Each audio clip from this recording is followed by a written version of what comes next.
সম্পত্তি মালিকানা করবে মুসলিম সম্প্রদায় গঠিত কমিটি।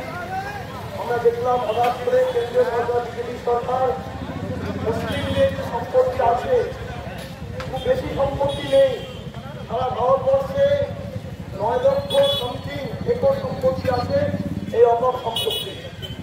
তো সেই বলে না যে শুধু বই শুধু ছিল বই বাকি সাদিকা দিলে বাবু বলিলে বুঝে চলবে এই জন্য ওই কমিলে মুসলিম জাহানের 9 লক্ষ 10 লক্ষ একর সম্পত্তি সারা ভারতবর্ষে।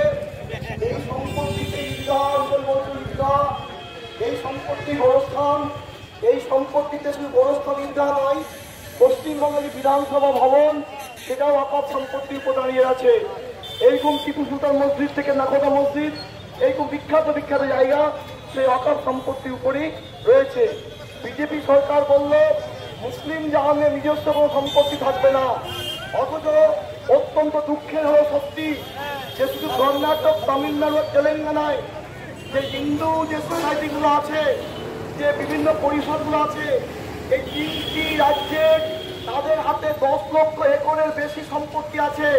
সারা ভারতবর্ষে হিসেব করলে ওই হিসেব অঙ্ক বসে করা যাবে না, অথচ সেই সমস্ত সম্পত্তির প্রতি কেন্দ্রীয় সরকারের কোনো লোলুপ দৃষ্টি নেই।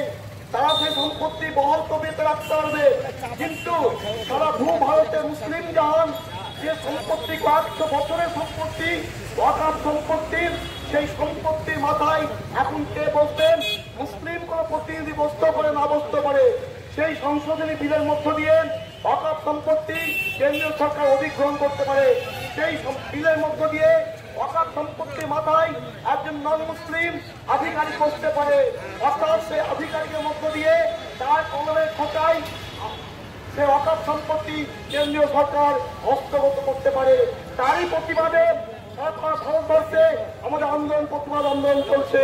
পার্লামেন্টের ভেতরে ইমরান প্রতাপগড়ি, মল্লিকার্জুন খাড়গে, সোনিয়া গান্ধী, রাহুল গান্ধী, তার সঙ্গে ইন্ডিয়া জোটের যত সাংসদ আছেন তারা প্রতিবাদ করেছেন, কিন্তু সংখ্যার বিচারে বেশি থাকায় এই বিজেপি সরকার মানুষের চিন্তা ভাবনার বাইরে, মানুষের এই ভারতবর্ষে আম জনতার চিন্তা ভাবনার বাইরে শুধু পার্লামেন্টে সংখ্যাধিক্য থাকার জন্য বিল পাস করল এই কালা কানুন। মুসলিম জাহানে ভারতবর্ষের সংবিধানিতে আছেন এক কালা কানুন নেমে এলো। এই কালা কানুন ওয়াকফ সংশোধনী বিলের নামে কালা কানুনের প্রতিবাদে, কালা কানুন বিলের প্রতিবাদে অধীর চৌধুরীর নির্দেশে, সোনিয়া গান্ধীর নির্দেশে, রাহুল গান্ধীর নির্দেশে আজ ভারতবর্ষের সঙ্গে সঙ্গে এই ভাপুরিতে রথপাড়া থেকে ভাপুরি মোড় পর্যন্ত প্রতিবাদ মিছিল সংগঠিত হলো। এই প্রতিবাদ মিছিলে জেলা কংগ্রেসের সম্মানীয় সর্বস্তরের নেতৃত্ব উপস্থিত ছিলেন। আমরা সবাইকে যারা এই আন্দোলনে অংশগ্রহণ করেছেন, এই প্রতিবাদ আন্দোলনে সামিল হয়েছেন, আমরা সবাইকে জেলা কংগ্রেসের পক্ষ থেকে, বহরমপুর পূর্ব ব্লক কংগ্রেসের পক্ষ থেকে সবাইকে অভিনন্দন জানিয়ে আমার বক্তব্য শেষ করছি। জয় হিন্দ, বন্দে মাতরম, ভারতীয় জাতীয় কংগ্রেস জিন্দাবাদ, অধীর চৌধুরী জিন্দাবাদ। সমাজের যে ওয়াকফের সম্পত্তি, এই সম্পত্তি সরকারিকরণের বিরুদ্ধে, সরকারি অধিগ্রহণের বিরুদ্ধে আমাদের এই মিছিল, সেই মিছিল শুরু করলো। এই মিছিল শেষ হবে ভাকরিতে গিয়ে।